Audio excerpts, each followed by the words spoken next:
Republican colleagues argue that this trial would be unconstitutional because Donald Trump is no longer in office, an argument that has been roundly repudiated, debunked by hundreds of constitutional scholars, left, right, and center, and defies basic common sense. It makes no sense whatsoever that a president or any official could commit a heinous crime against our country and then be permitted to resign so as to avoid accountability and a vote to disbar them from future office. Makes no sense. Regardless, the purveyors of this unusual argument are trying to delay the inevitable. The fact is, the House will deliver the article of impeachment to the Senate. The Senate will conduct a trial of the impeachment of Donald Trump. It will be a full trial. It will be a fair trial. But make no mistake, there will be a trial, and when that trial ends, senators will have to decide if they believe Donald John Trump incited the insurrection against the United States. Now, over the course of elections in November and January, the American people chose to retire 4 Republican senators and elect a Democratic majority to this Senate. The Senate must now take the basic step of passing an organizing resolution and setting up the rules for a Senate where there are 50 members of either party. Luckily, we have a clear precedent for what to do in this situation. In 2001, then Majority Leader Lott and Minority Leader Daschle came together and agreed on a set of rules to govern a 50-50 Senate. We should follow that precedent. We have offered to abide by the same agreement the last time there was a 50-50 Senate. What's fair is fair. That is precedent. We could organize the Senate today if both sides agreed to abide by the same rules as last time. The Republican leader, however, has made an extraneous demand that would place additional constraints on the majority, constraints that have never been in place before. In fact, his proposal would remove a tool that the Republican leader himself used twice in just the last Congress to accelerate the confirmation of Republican nominees. Leader McConnell's proposal is unacceptable, and it won't be accepted. And the Republican leader knew that when he first proposed it. Only 2 days ago, Mr. President, we celebrated the inauguration of a new president and the turning over of a new leaf. The American people want us to work together and move past the meaningless political fights and gridlock that have plagued us for too long. It's time to get to work. The first step is for the Republican caucus to agree to follow the same precedent that governed the Senate last time around. I yield the floor.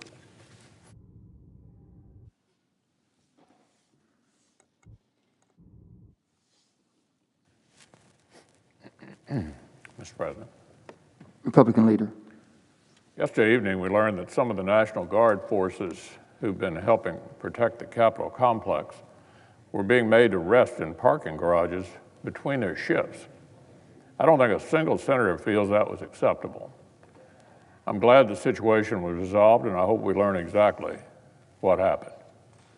In that regard, I want to thank all the National Guard, including more than 300 Kentucky Guardsmen and local and federal law enforcement who've helped supplement our very own Capitol Police in the wake of January the 6th.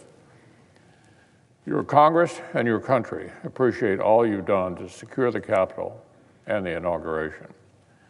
Later today, I'll have the honor of meeting a number of my Kentuckians who've been helping out here at the Capitol. It's going to be the highlight of my day. In the near future, Congress needs to smartly transition toward a more sustainable security presence. Keeping the Capitol safe cannot and will not require huge numbers of uniformed troops and vast systems of emergency fencing to remain in place forever. With the inauguration behind us, we should find the right middle ground between the unacceptable lapses 3 weeks ago and the extraordinarily short-term measures that have been put in place since that time. In the meantime, we need to make darn sure that we look after the men and women who look after us. Now, Mr. President, on a totally different matter, While business proceeds on the floor, the Democratic leader and I are continuing to flesh out the structure of this 50-50 Senate. When leaders Lott and Daschle wrote a similar agreement 20 years ago, there wasn't a need at all to reaffirm the basic standing rules that govern legislation here in the Senate. It was safely assumed that no majority would break this rule for short-term gain. Floor remarks surrounding those 2001 discussions specifically cite the legislative filibuster as an important and unquestioned part of the backdrop that lay beneath the negotiations on the finer details. It was assumed no one would ever take that step.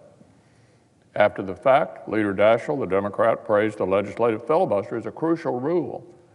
President Biden has praised this distinctive feature of the Senate on many occasions. Our current Democratic colleagues used it liberally over the last several years when they were in the minority. More than 24 signed a bipartisan letter in 2017 saying our Republican majority should not break the rule by brute force. Let me say that again. 24 Democrats signed a bipartisan letter in 2017 saying our Republican majority should not break this rule by brute force. I agreed. I didn't do it. President Trump was not happy with that. He tweeted against me numerous times because I didn't put an end to the legislative filibuster. And so the Democrats used it constantly, as they had every right to. They were happy to insist on a 60-vote threshold for practically every major bill I took up. So we'll continue to request that our Democrat colleagues reaffirm this standing rule of the Senate, which they have been happy to use on many occasions, I can attest.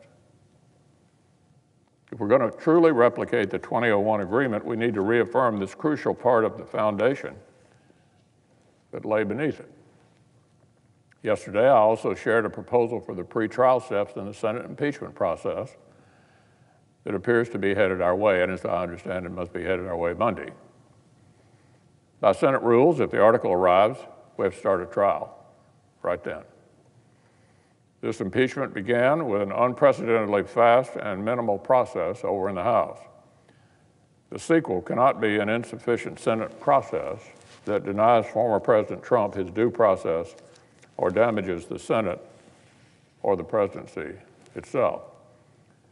Senate Republicans strongly believe we need a full and fair process where the former president can mount a defense and the Senate can properly consider the factual, legal, and constitutional questions at stake. For that reason, we suggest the House transmits this article next Thursday, but that's apparently going to be next Monday, that former President Trump's answer and the House pretrial brief, I suggested, be due on February 4th, and the former president's pretrial brief be due, I suggested, on February the 11th. That timeline would have provided the Senate some more floor time before we step up fully into the unknown of a trial, which, by the way, would have been a substantial benefit to the incoming administration and allowed them to get more of their cabinet confirmed, which we are cooperating as best we can to expedite. So finally, Mr. President, on one final matter, regarding those nominees, we're considering President Biden's nominees for key cabinet posts. On Wednesday, Avril Haines was confirmed as Director of National Intelligence on a big bipartisan vote, including my own. We hope to be able to consider Tony Blinken to be the Secretary of State early next week. Today, we're considering General Lloyd Austin, President Biden's nominee, to serve as Secretary of Defense. I voted to approve the waiver that would allow him to serve in this post yesterday, notwithstanding the 7-year cooling off period after military service. And I'll be voting in favor of his confirmation.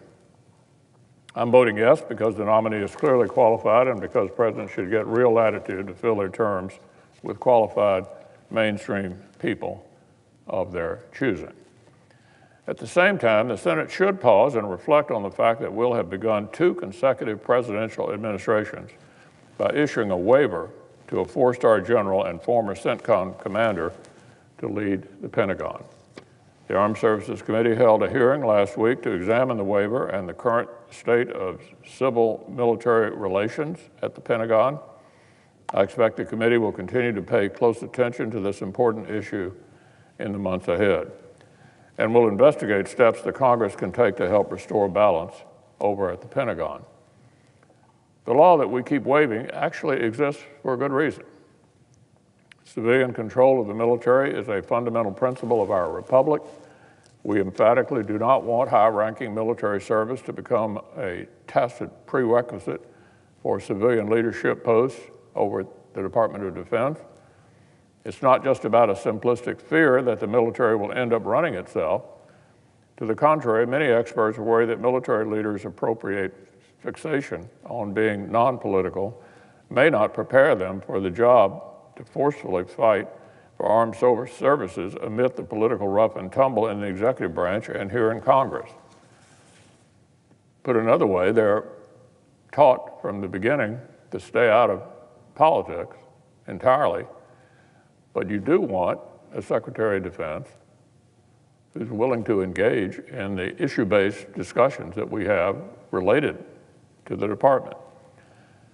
So nevertheless, I'll vote today to confirm a clear patriot with an impressive career, but I'll cast that vote with the understanding that our new Secretary of Defense specifically commits to balancing civil-military relations, empowering civilian leaders at the Pentagon, and playing an active role in the inherently political budget process to get our forces what they need. Our intensifying competition with China and Russia and all the other threats we face demand nothing less. Under the previous order, the leadership time is reserved. Morning business is closed. And under the previous order, the Senate will proceed to the executive session to consider the following nomination, which the clerk will report. Nomination, Department of Defense, Lloyd James Austin of Georgia to be Secretary.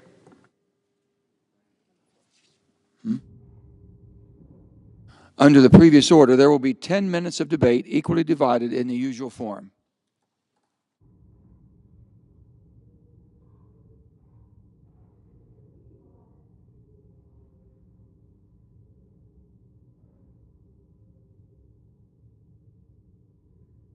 Mr. President. Senator from Rhode Island. Mr. President, it's my understanding that Chairman Inhofe is en route to provide his comments, and I want to begin by thanking him for his tremendous leadership. Without his dedication to a bipartisan, thoughtful process, we would not be here today, and it's the hallmark of his leadership throughout the years we served together. And I anticipate his arrival, but Duly noted. I will, in order to expedite the vote, let me proceed. Mr. President, I rise to express my support for the confirmation of Lloyd Austin to be the Secretary of Defense of the United States. General Austin is an exceptionally qualified leader with a long and distinguished career in the United States military. He served at the highest echelons of the Army and capped his service as the commander of U.S. Central Command. His character and integrity are unquestioned, and he possesses the knowledge and skill to effectively lead the Pentagon. The United States faces many complex security threats. If confirmed as the Secretary of Defense, General Austin will lead the department during a time when U.S. strategic priorities have shifted to focus increasingly on near-peer competition with China and Russia. The department must also transform how it operates with an increased focus on critical technologies like artificial intelligence, quantum computing, biotechnology, and cybersecurity, while also emphasizing rapid delivery of advanced new weapon systems on timelines that keep pace with technological change. In addition, President Biden must address urgent and dire challenges that few of us would have anticipated 4 years ago. Our country is in the midst of a pandemic that has claimed hundreds of thousands of lives, infected millions more, and resulted in billions of economic damage. And the virus is still not under control. Recently, it was revealed that large segments of the federal government and major companies were hacked by Russia. We are still trying to ascertain the extent of the breach, but it could be the most significant cyber intrusion in the history of our country or perhaps the world. This event, too, should prompt us to move promptly to fill cabinet positions that are critical to our national security. And unfortunately, the Department of Defense is adrift and in desperate need of steadfast leadership. Over the course of the past 4 years, there has been repeated turnover at senior levels of the department and a concerted effort to purposely leave multiple senior-level civilian offices unfilled, necessitating the installment of career or mid-level officials into positions in an acting capacity. Unlike the nominees for cabinet positions, Congress must provide, as Senator McConnell indicated, an exception for General Austin to serve as the Secretary of Defense.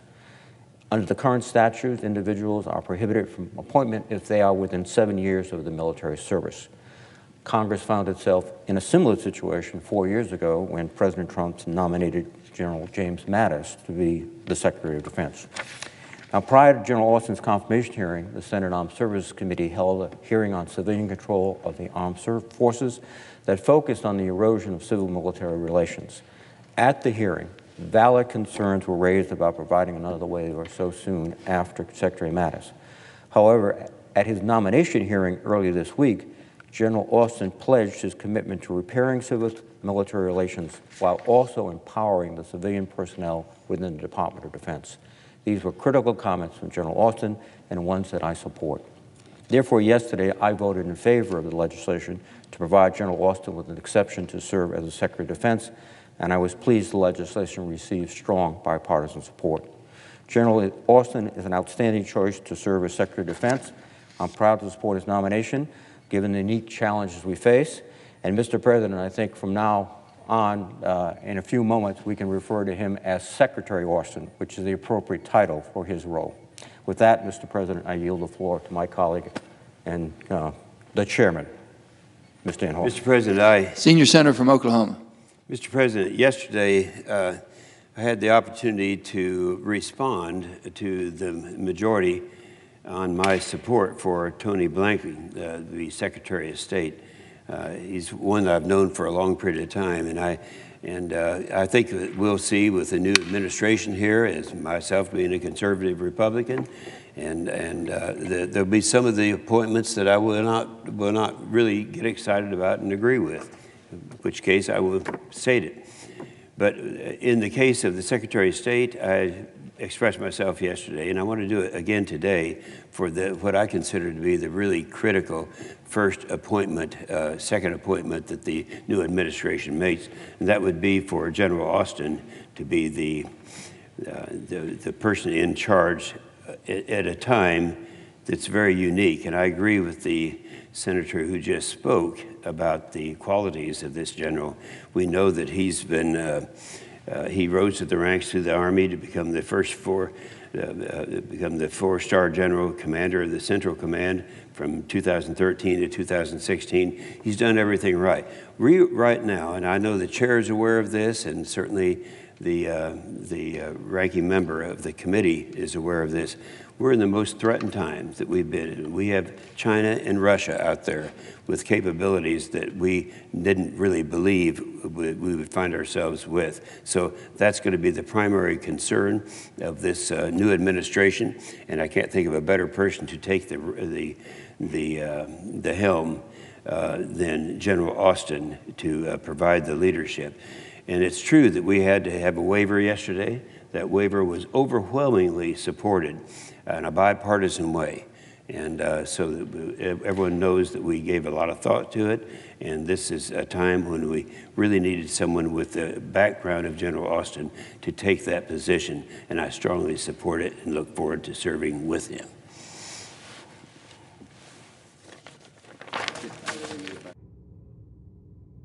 Back.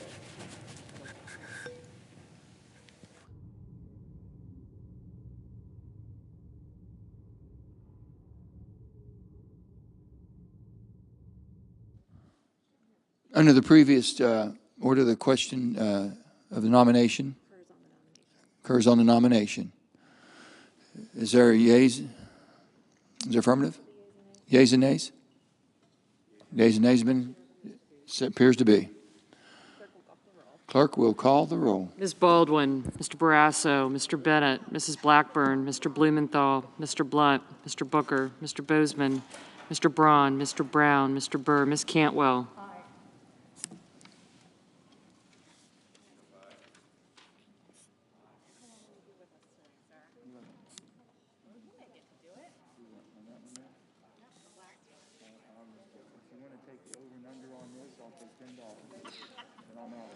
Mrs. Capito.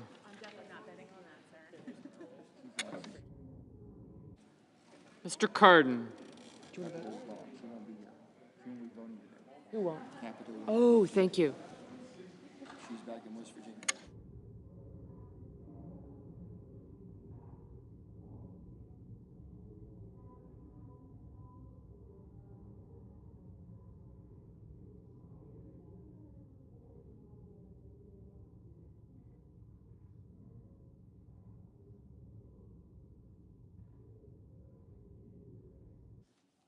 Thank you.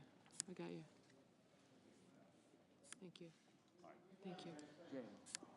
Thank you. How's it feel up there, Joe? I've done it before. A couple of things. It's been a long time. Mr. Cardin, Mr. Carper, Mr. Casey, Mr. Cassidy, Ms. Collins, Mr. Coons, Mr. Cornyn, Ms. Cortez Masto, Mr. Cotton, Mr. Kramer, Mr. Crapo, Mr. Cruz, Mr. Daines, Ms. Duckworth, Mr. Durbin, Ms. Ernst, Mrs. Feinstein, Mrs. Fisher, Mrs. Gillibrand. Thank you. Mr. Graham, Mr. Grassley, Mr. Haggerty, Ms. Hassan, Mr. Hawley, Mr. Heinrich, Mr. Hickenlooper, Ms. Hirono, Mr. Hoven,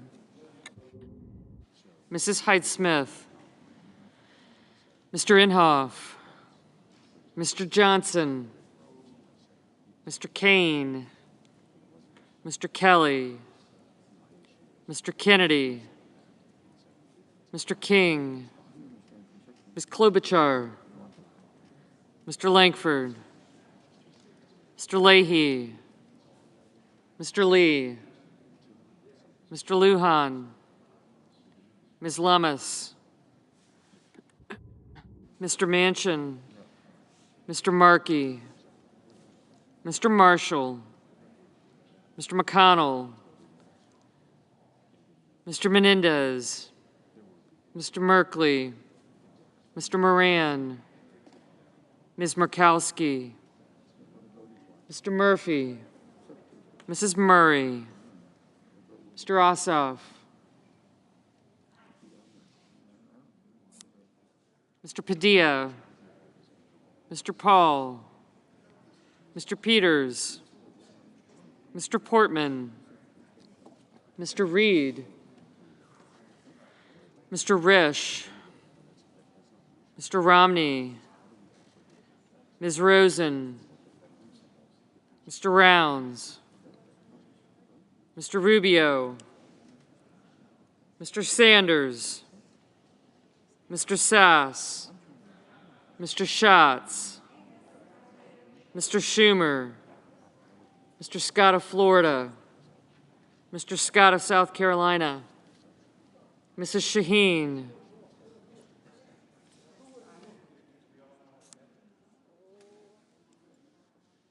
Mr. Shelby. Thank you.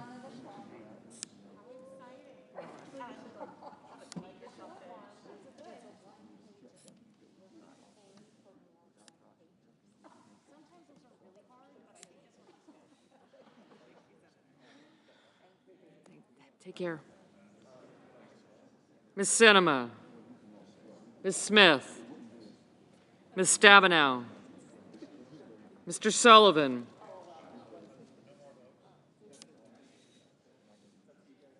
Mr. Tester, Mr. Thune, Mr. Tillis, Mr. Toomey,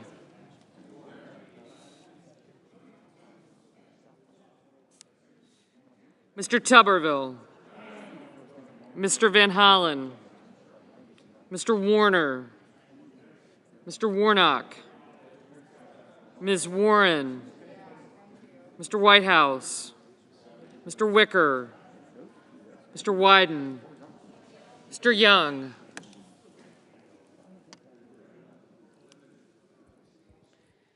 Senators voting in the affirmative: Blumenthal, Brown, Cantwell, Carper, Casey, Cassidy, Cornyn, Cotton, Kramer, Daines, Durbin, Ernst, Grassley, Heinrich, Inhofe, King, Lankford, Manchin, Reed, Scott of Florida, Shaheen, and Whitehouse. No senator voted in the negative.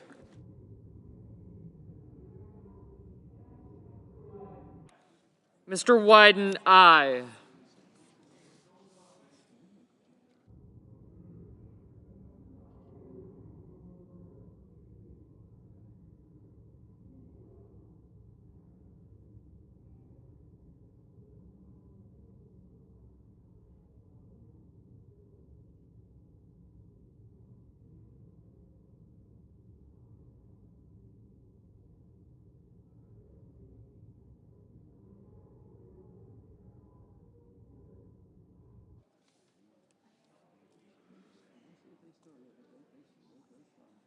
Mr. Leahy, aye. Mr. Kelly, aye.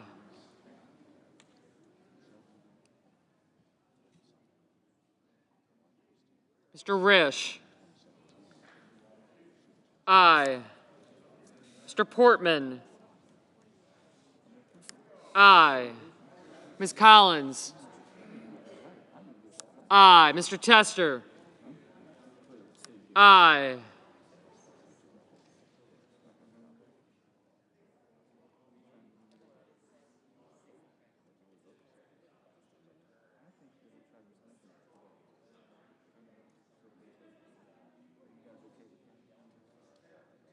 Mr. Hickenlooper, aye. Ms. Smith, aye. Pardon me?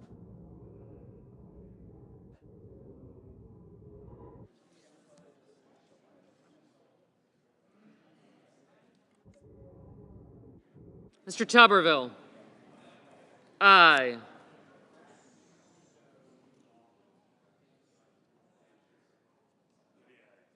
Mr. Padilla, aye. Ms. Stabenow, aye. Mr. Kane, aye. Mr. Paul, aye.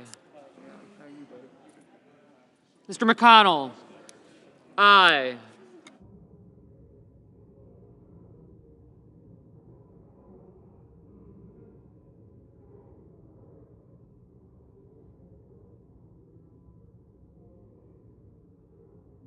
Mr. Bennett, aye.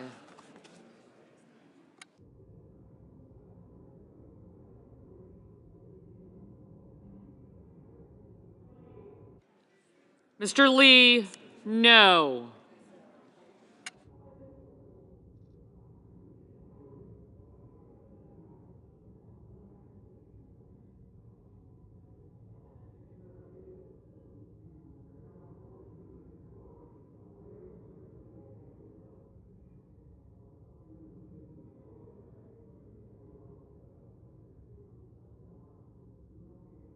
Mr. Warner, aye.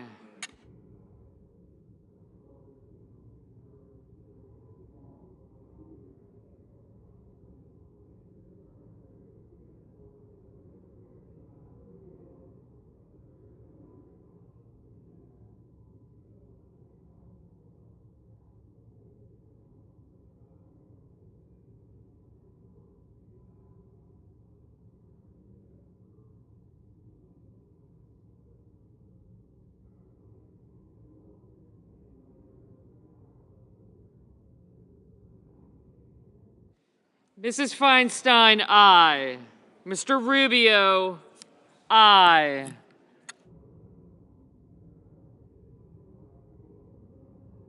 Mrs. Murray, aye.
Mr. Murky, aye.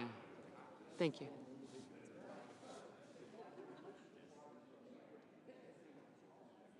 Mr. Braun, aye. Mr. Coons. Thank you. Mr. Marshall, aye. Ms. Lummis, aye. Mr. Coons, aye. Mr. Hawley, no. Mr. Rounds, aye.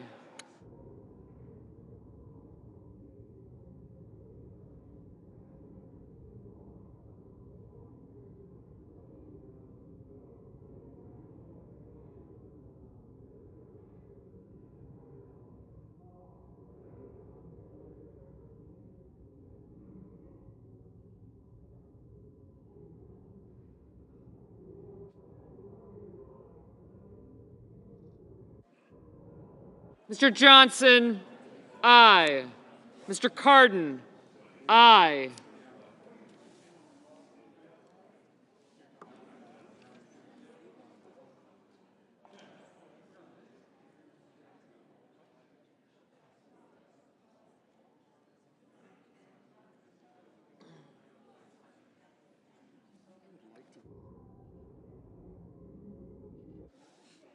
Mr. Booker, aye.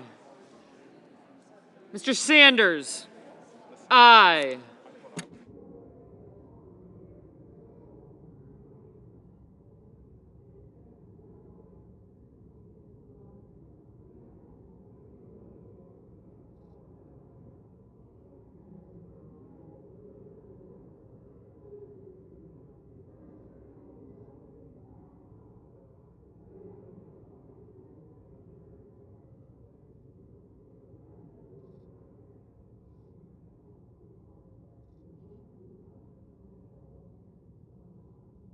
Mr. Peters, aye.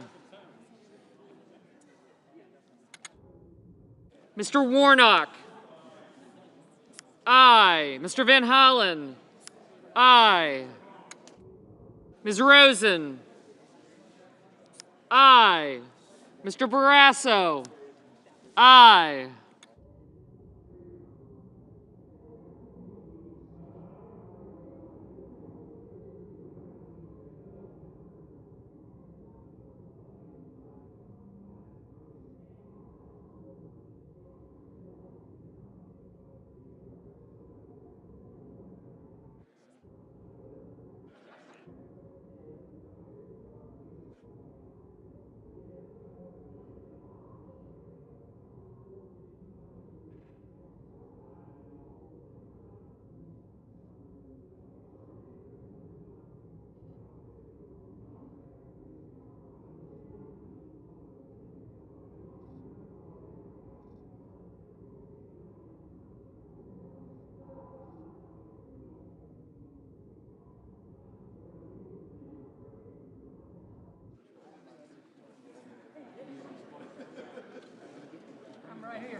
Mr. Kennedy, Aye.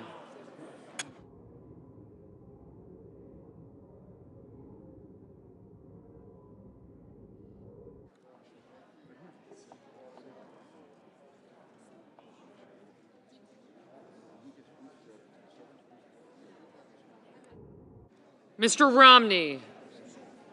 Aye. Mr. Ossoff. Aye. Mr. Wicker. Aye.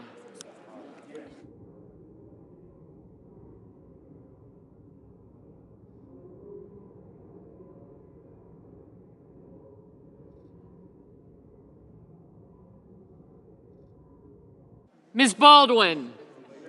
Aye. Mrs. Fisher. Aye. Confirmed. Ms. Hassan. Aye.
Ms. Sinema. Aye. Mrs. Gillibrand. Aye. Mr. Young. Aye.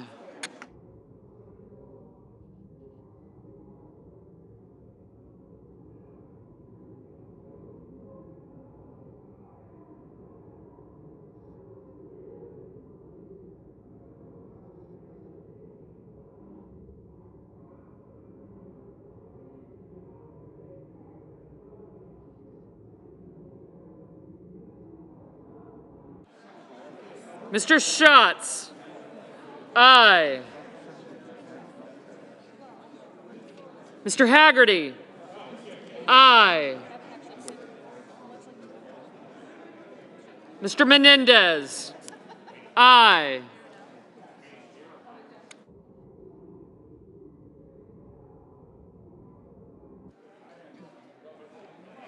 Mr. Shelby. Aye.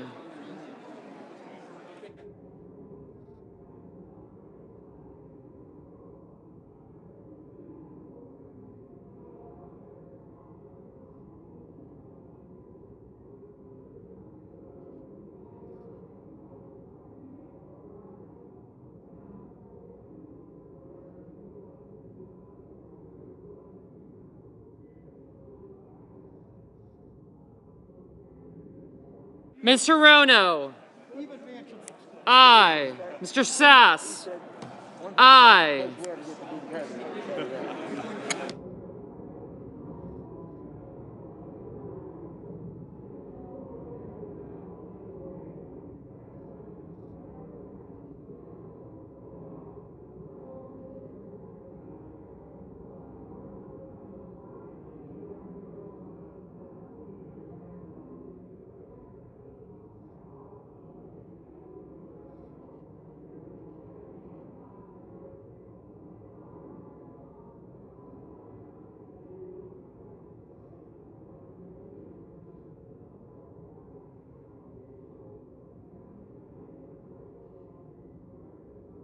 Mr. Graham.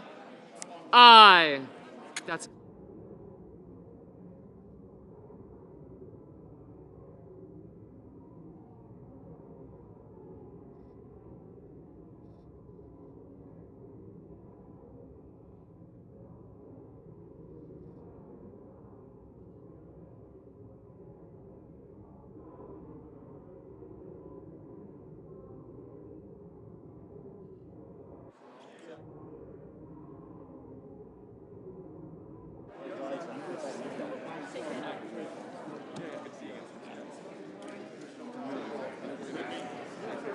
Mr. Crapo, aye.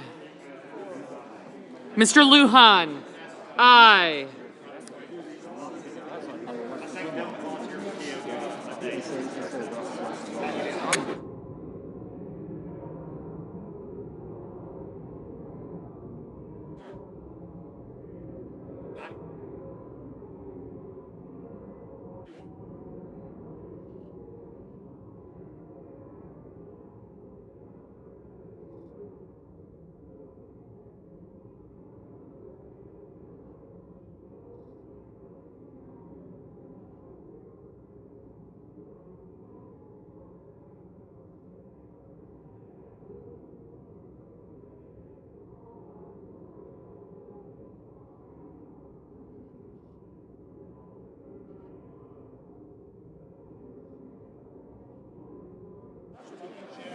Mr. Blunt, aye.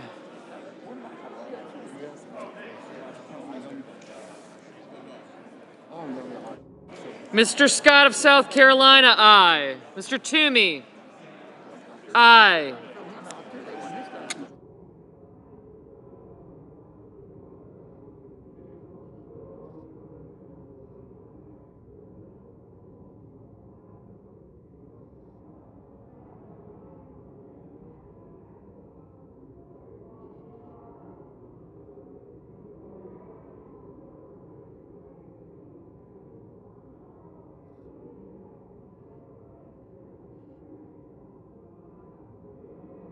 Mr. Bozeman, aye.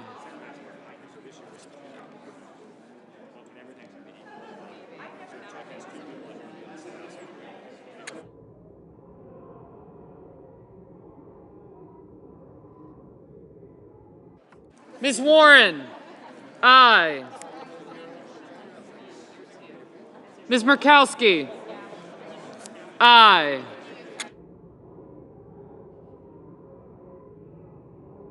Mr. Schumer, aye. Mrs. Blackburn, aye. Ms. Cortez Masto, aye.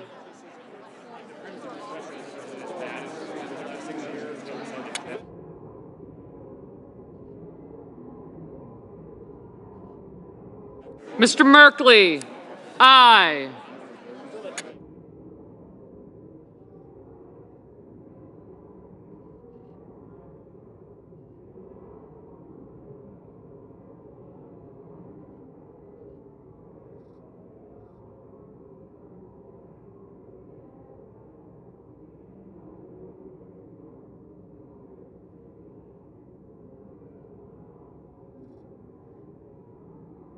Mr. Thune, aye.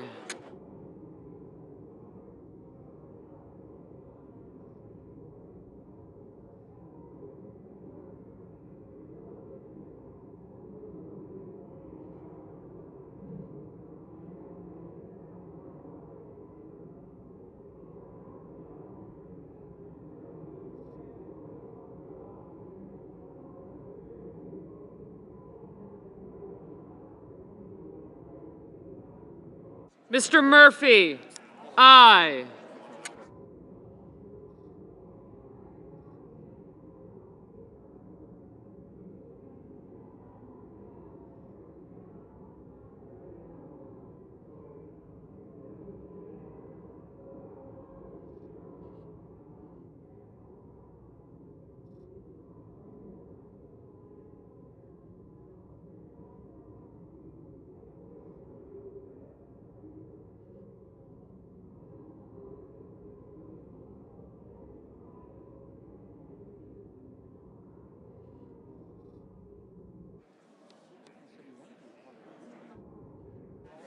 Mr. Sullivan, aye.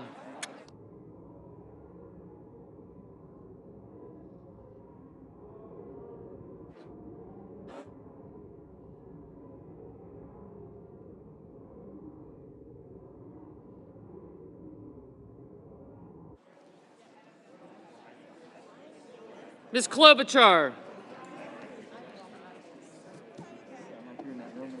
Ms. Klobuchar, aye.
Ms. Duckworth, aye.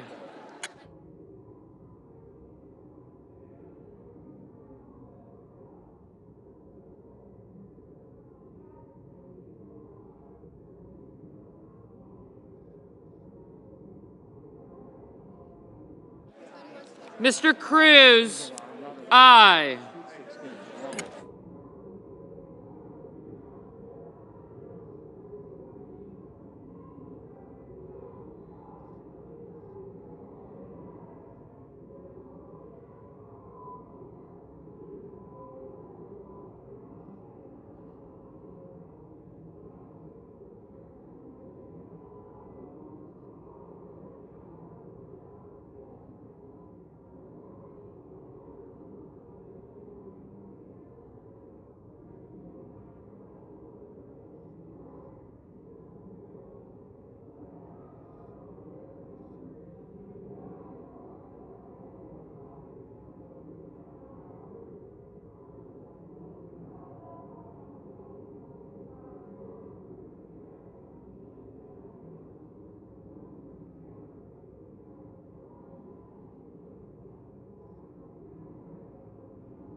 Mr. Hoven, aye.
Wishing to vote or change your vote?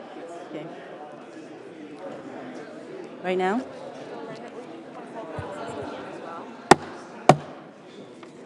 Are there any senators wishing to vote or change their vote? If not, the yeas are 93, the nays are 2, and the nomination is confirmed. Thank you. Under the previous order, the motion to reconsider is considered made and laid upon the table, and the President will be immediately notified of the Senate's actions.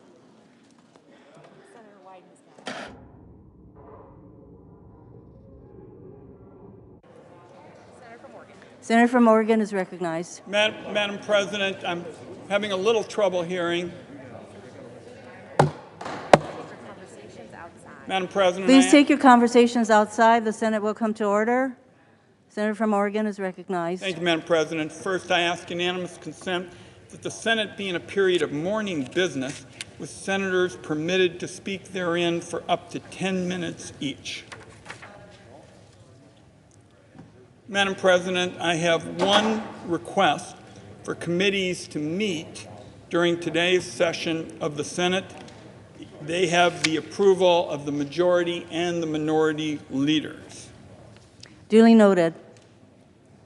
Madam President, a few minutes ago, Chair Janet Yellen was approved by the Senate Finance Committee to be the Secretary of Treasury by an extraordinary 26-0 vote. I have seen times around here in the Senate where you come away convinced you couldn't get 26-0 among senators to buy a soda. And I want to thank Senators Grassley and Crapo for working very closely. The Senate will come to order. Thank you, Madam President. I want to thank Senators Grassley and Crapo for working very closely with me and Senate Democrats to achieve this remarkable vote this morning. The fact is, Janet Yellen has been confirmed by this body 4 times. She really belongs in the Senate Confirmation Hall of Fame. And the reason that she's been confirmed all of these times is because of what we saw at her confirmation hearing on Tuesday. She did a superb job. After the hearing, she responded to hundreds of questions in a substantive way that came from colleagues, and has made a real commitment to transparency. Now, I know that senators are working on a variety of issues now, but I would like to say that I think, given the urgency of the economic challenge our country faces, in a truly perilous economic time, I would very much like to work with all of my colleagues, particularly Senators Crapo and Grassley, Senators Crapo on the floor, to find a way to today bring up Chair Yellen for confirmation to be our Secretary of Treasury. And I want to say I very much appreciate the conciliatory way this was discussed today. And I really hope that the Senate can vote on her nomination today.